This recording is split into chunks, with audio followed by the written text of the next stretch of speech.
Before we get started, we are all going to spoil every movie we talk about. So if you're listening, just know that. And I don't mean just the plot. We're also going to spoil your nostalgia good feelings for it.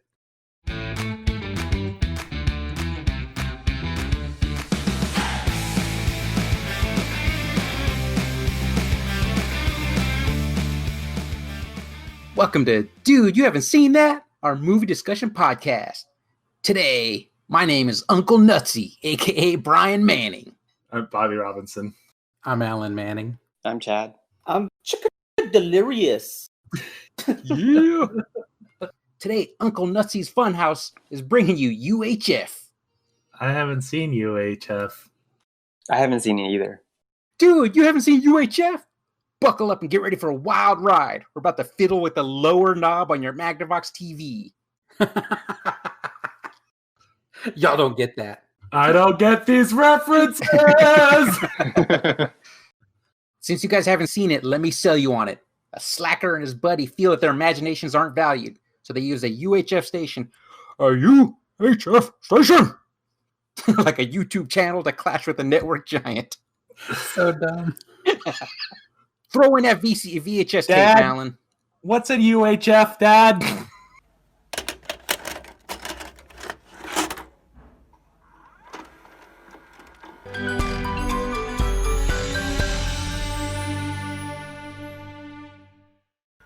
We're back. What did you guys think? I'm afraid to ask now. I am devoid of all joy, and jokes are meaningless.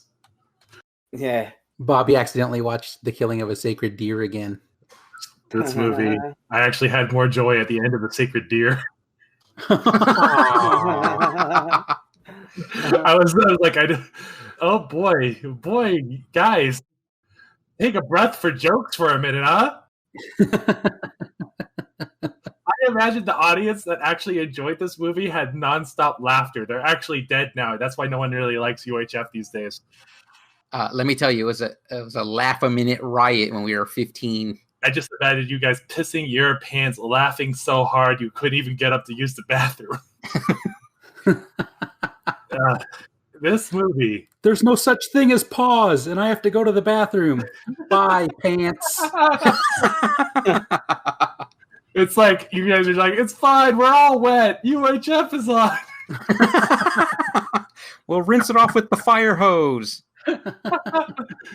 When we were younger, this was like one of the greatest movies ever. Every minute, every beat? No, I mean, obviously there's cheesy parts, but right now, it's super forced jokes. And, not all the humor dated that well. Well, I'll say, I mean, I mentioned that the Conan the Librarian joke was god tier to 15-year-old Alan and Brian. Like, we love that. So you guys, was that like the best joke for you guys in the whole movie? It was up there. Unfortunately, another high joke in that movie for us was the Gandhi 2 trailer. Oof. I have to say, even today, I wish I was joking, that I have to prevent myself from using that bad accent if I order a steak literally anywhere. Give me a steak, medium rare. That's pretty much. No, it sounded like Irish or something. Let's all give it a shot. Let's all do it. Everyone order a steak. Give me a steak, medium rare. Is that better? A steak, medium rare. Okay, go ahead and order a steak, medium rare. I want to order a steak, medium rare. We laugh, but Chad's is the best so far. Chad nailed it. Give me a steak, medium rare. I feel like Chad's was the best. Alan and Tony came the closest to the movie. You know what? You know why? It's because just like you, it's that voice is always in my head whenever I look at a steak on a menu. Oh, Jesus Christ, guys. It's kind of like it was written by a radio morning DJ who just thinks everything ended with, ha-ha! This was like a National Lampoon light movie because those movies are crammed full of jokes, but this one was not on that level. It's not ready for the level of humor to be shot at me in such a rapid succession. Like Billy drinking from the fire hose? That's another joke we loved. There's a little tidbit is the mad scientist guy. Mm-hmm. Yeah. He's the guy who started Weird Al. Like, that's Dr. Demento? Yeah, I think so. Wow, I think that's his name. I never knew that. So he's the one that kind of got Weird Al started up, and then he played that guy in the movie. This movie just got 100 times better. I think in this movie the comedy was like really off. I think it's just dated. I wish it was like all like gag or all slapstick, but like it was all gag. That's the thing, is it was all gag. And then it's not really that dated because like everything that was in there I recognize, like all the parodies and stuff like that. Yeah, like you've seen Close Encounters of the Third Kind, right? I just saw that clip that you sent us. Wait, did you even understand the joke in the movie then? Guys, there was 1,000 jokes. We're not going to focus on the one. That movie is 89 and all the references from like 82 and earlier. The Spatula City one is like an old style commercial. So Bobby and Tony, did you guys laugh during this film?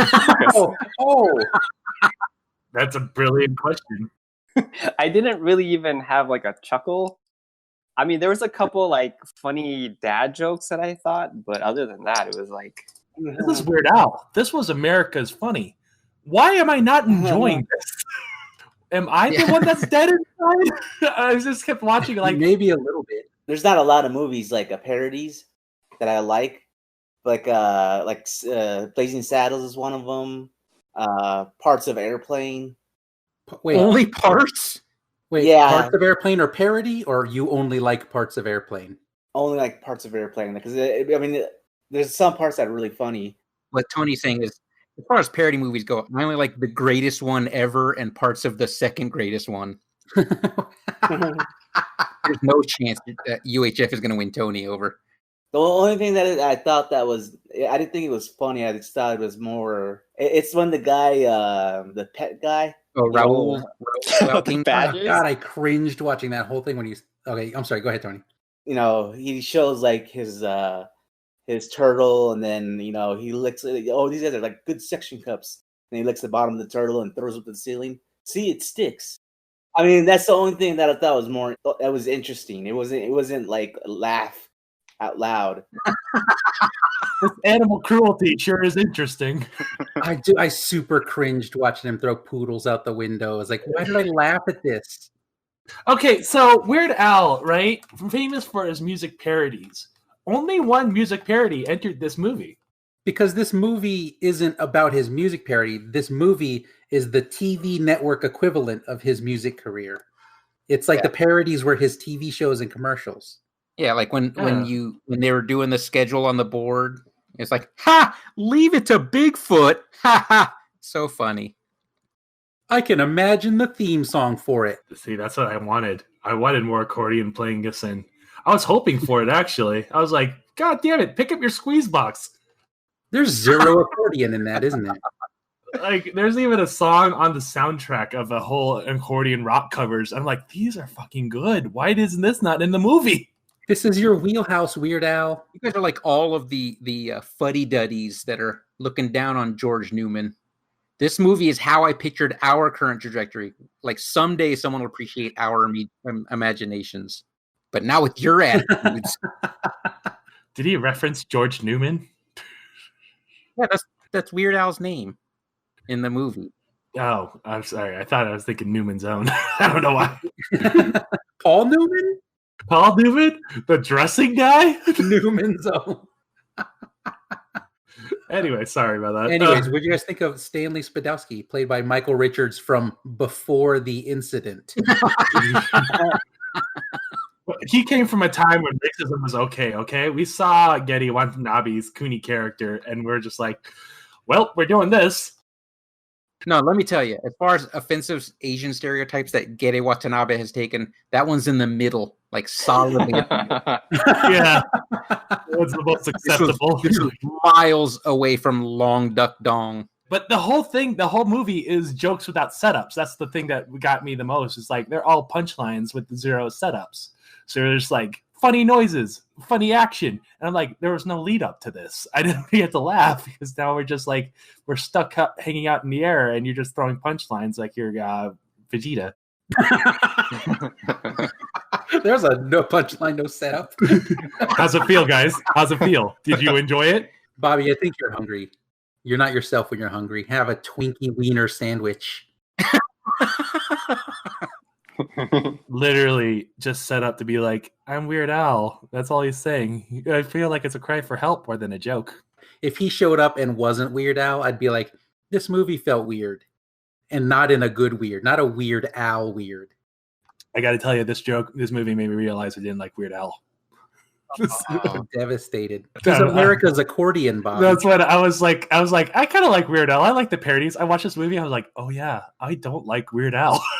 Bobby. And I'm like, I never liked him. I have listened to his podcast. I'm like, I should like this, right? And I'm like, oh, I don't like this.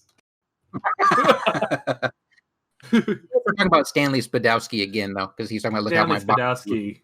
As a kid, even as a kid, I was like, this guy's trying too hard. I really didn't like that character. Yeah, Tony's like, I'm not buying this plot. No one likes that guy. Yeah. He was freaking me out, dude. He was like, if Adderall was a person.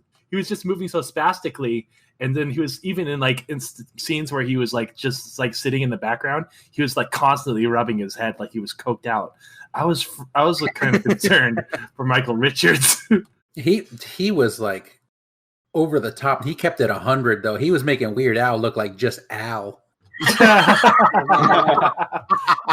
That's why, like, it almost felt like Weird Al wasn't the main character with this guy. I guess you can almost say he wasn't, because that's the moment the network became popular.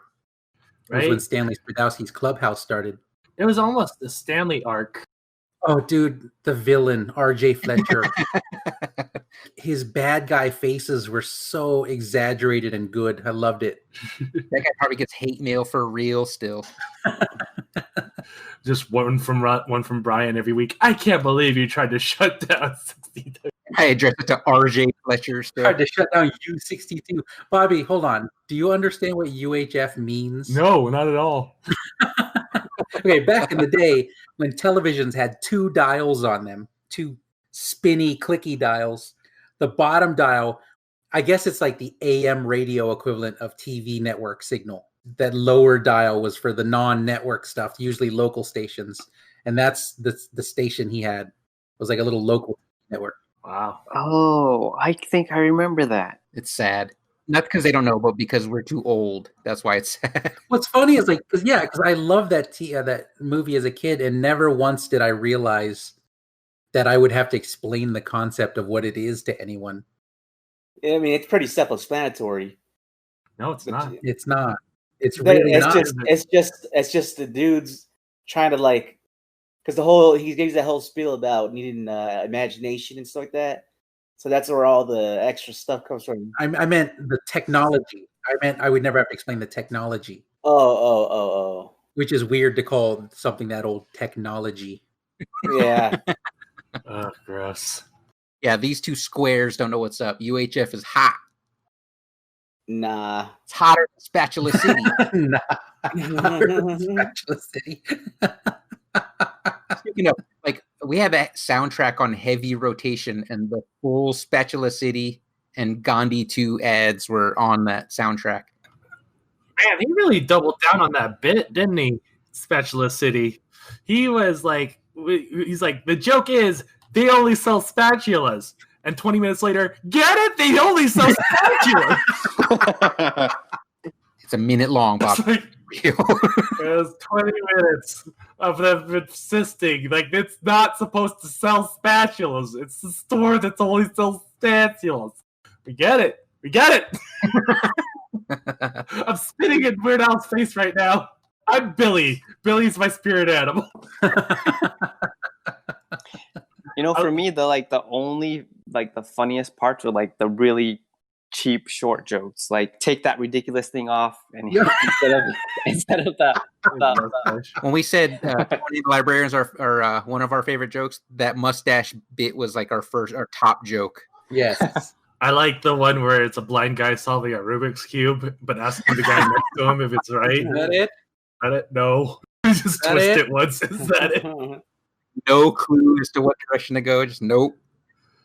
Yeah, I was like, that time was funny, and then I was starting to smile, and then Noodles walked out to the screen. It felt like I was about to laugh, and then Noodles came on screen. I'm like, oh no. Oh, you were worried. I got worried. I'm like, oh. It's the only character they didn't take any shots at. Oh, well, I mean, not directly for. They did the one obvious. Look, a short cameraman would film from a low angle. Yeah, that's the one they went for. It was just there to reinforce that the station was low budget, I think. It wasn't like, hey, let's just make fun of short people.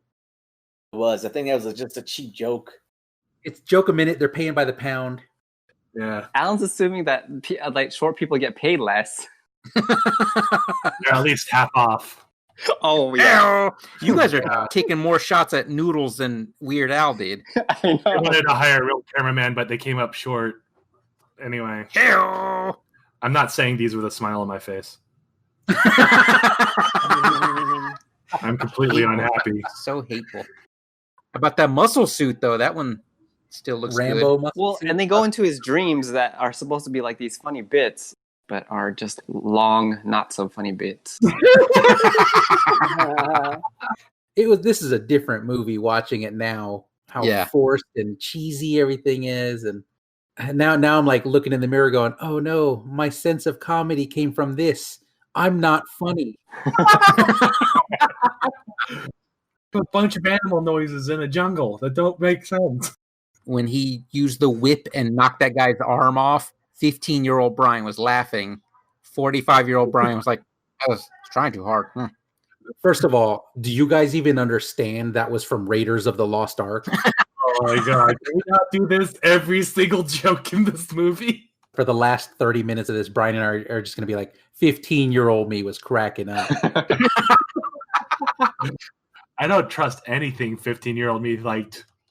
You know what? You're right now. I understand. Bobby's not picking movies from his 15-year-old self. We all are. Otherwise, we will all be watching, I don't know, Pokemon the movie, I guess.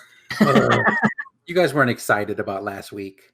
You weren't excited about the killing of a sacred deer. I definitely was not, but I wasted my veto. I feel like this is you guys, like, when this movie came up, you were just, like, busting out of the chair, my mop! And you ran across the room. Let me tell you, Bobby, yes, Bobby, you're and we're absolutely swinging correct. that magical mop at you with lightsaber sounds. I loved it over the weekend when I just watched it. I watched it with subtitles on because I'm an old man, and when he swung the mop around, it said lightsaber sounds on the subtitle. Nice. Yeah, and I was like, nice. Do you think there's still a lot of people out there that watch UHF? I hope so. Well, let me read you some of the reviews that are still coming up. This is like a lot of people saying this movie is not for everyone is like a lot of premise for a lot of these reviews. Oh yeah, yeah. The laughs here are genuine, and they come from lack of pretentiousness and an honest feeling that is one thought to take oneself too seriously at any given moment. Al let us know it's okay to make fun of yourself as well as the rest of society. What he does is self-depreciating, and UHF is no exception. He doesn't stand around making fun of others or establishing an air of superiority over the rest of society. Like, what is this guy going on about? Super pretentious review. I want to agree with him, but I was like, I can't. He takes himself too seriously. Gene Siskel gave it a 0. It's because he did. God, Weird Al's winning. Why did I take shots at Gene Siskel for not liking UHF? I apologize, Gene Siskel. You know what? Weird Al would do that. He makes fun of people in a non-offensive way. I forgot the lessons Weird Al has taught me. I apologize. I think it would have worked if the movie was slapstick, like nonstop, keep hitting it, because they would do like the whole beginning, like the Indiana Jones part. It was just like the jokes came, but they were like 3 minutes in between each other. Too many jokes. They were all dumb little jokes. Yeah, and they dwelled on it too long. Like the whole like stop signs, like don't go any past this. It was like they were like they showed it to you for like 2 minutes, like, get it? You can't go this way. And they want you to read every sign. Yeah, they want you to make like, yeah. And it was like, oh God. Chad, their pacing, his pacing was matching the movie he was spoofing. And movies back then weren't just attention deficit disorder. Like so. you're used to watching with your anime. You didn't learn anything from your Weird Al. You just started attacking Chad for his anime. I know, I apologize again. For a cheap joke. Do you feel better? I don't. Weird Al's being a pretty unapproving owl right now. Be like Weird Al in regards to Noodles McIntyre. Always take the high road. Always take the high road of comedy. It's not funny, but you'll be up there. Wait, is it Macintosh or McIntyre? It's Macintosh. Chad, I apologize. I take back the second part of my statement, but it stands that he's spoofing the movie, so he's matching the pace of the movie. Yeah. Well, actually, what I found interesting, opposite of Chad, is that the beats started to slow down in the later half of the movie. It started to be more story driven and less like constant gag driven, which made me think either Weird Al was winded from all the gags he was doing at the beginning of the movie. He's like, I need a break. I thought the story parts were going to be what won Bobby over. That's what I was holding up. The story stuff. This is why I say it's Stanley's movie, because the story didn't start until Stanley entered the frame. That's why, like, the arc of like the characters and really anything got driven, it was by Stanley Spadowski's character.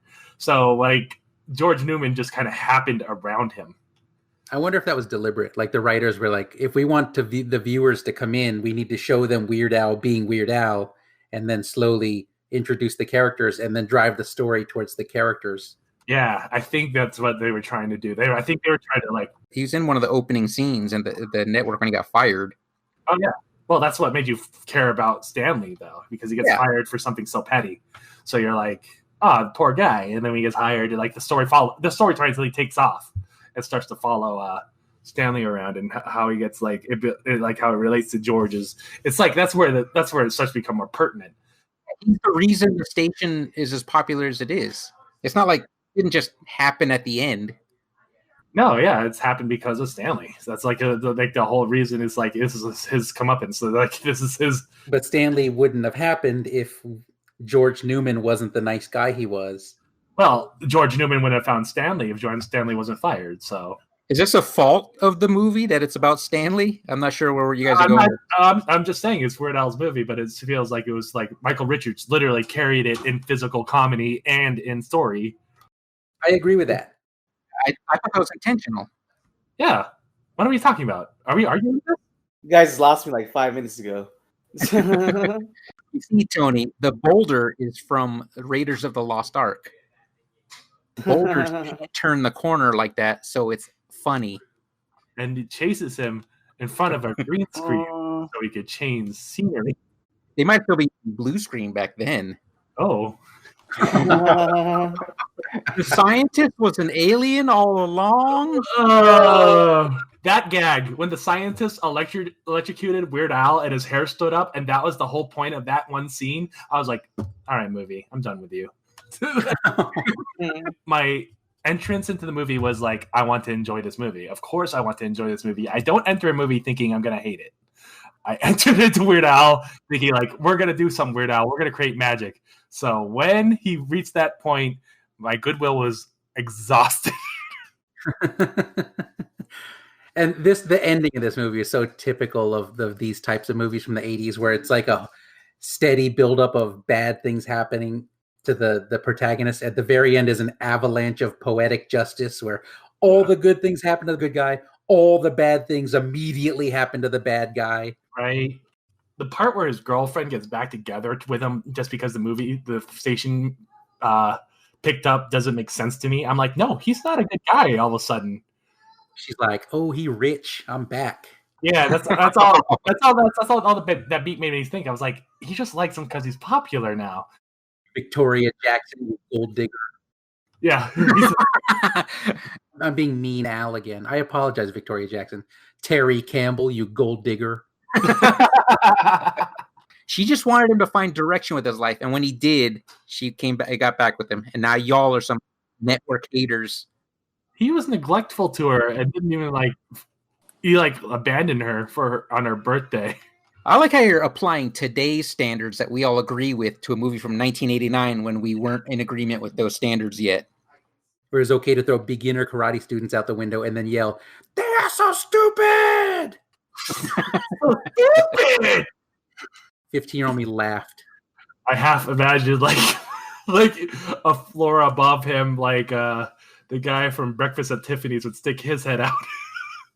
Not in this movie. Don't you dare apply that. Yelling at the karate school, disturbing his beauty sleep. Wake me up! Will you? What the last time? No, stop me! I got the You guys are You know what part of the movie I didn't get? When they're at the party at the very beginning, and the lady that's like the wife of the guy that owns the station, she's like, I think I know someone perfect for that job. And I'm like, what the fuck makes him perfect for that? Nepotism. I thought you were, it's nepotism. I thought you were just going to go, why does he throw the dog in the punch bowl? And I'm like, I know. Why does he throw the dog in the punch bowl? Yeah, why are they throwing the dogs? 15-year-old me thought that was funny. Weird Al's just throwing dogs left and right. So they were related to Weird Al? Yeah, that's his uncle. Aunt and uncle. Oh, okay. I missed that part. That was a weird switch for me too. Because he's building that potato tower for dinner, and then all of a sudden he's at a party, and I was like, "Is this the do you same understand house?" that joke, by the way? No! Yeah. It's from that one movie with Richard Dreyfuss, right? The alien one. That joke had nothing to do with the next scene. Just like It had nothing to do with anything. Nothing had anything to do with anything. No, I just got confused by the scenes. I was like, "Is this the same house?" Because it looked like the same house, but then all of a sudden there's like a party. I was like, are more people here? it was Terry's apartment was the mashed potato scene, and then I don't know why we're explaining this. Doesn't matter. I already know what you guys are gonna rate the movie. Let's just get this rating over with. Bobby, what do you rate this movie? Oh, I give it 1 star. Boo. We're not allowed to rate each other's ratings, are we? Okay. I give UHF a big 1 star. It's a big, big at one. least. Big. Tony? I give this movie a solid rock 1 star. 3 for 5. 3 for 5. Alan, Brian. Look, I would spin that UHF dial to 5, but those are the network channels. But I'm going to spin the network channel to 5. 5 stars. I give this movie, I would look an adult man in the eye and give this movie the same rating that I give it the soundtrack. 5 stars. Feel like you guys are part of a cult. Well, God forbid we have some nostalgia about our movies, Bobby Robinson. Again, I have the great nostalgia about movies as I watched as a kid. I'm not going to make you watch them. I would look a man in the eye on the street and say, I recommend you watch UHF. I agree. Your nostalgia is what, wearing a spinning bow tie and just like playing an accordion right now? Well, the thing is, I was torn, so I sat back and I allowed 15-year-old me to review the movie. And 15-year-old me gives this movie 5 stars. I'm going to kick your 15-year-old ass. I'm going to kick your 15-year-old ass next time I see it. Should we pick the next movie now? Yes. How many movies are on the list? 11 right now? 11 movies. Okay. Yeah. All right. So I'm going to spin the random number generator. I'll read out the number. Brian has the scrambled list of movies, and he'll tell you what movie it is.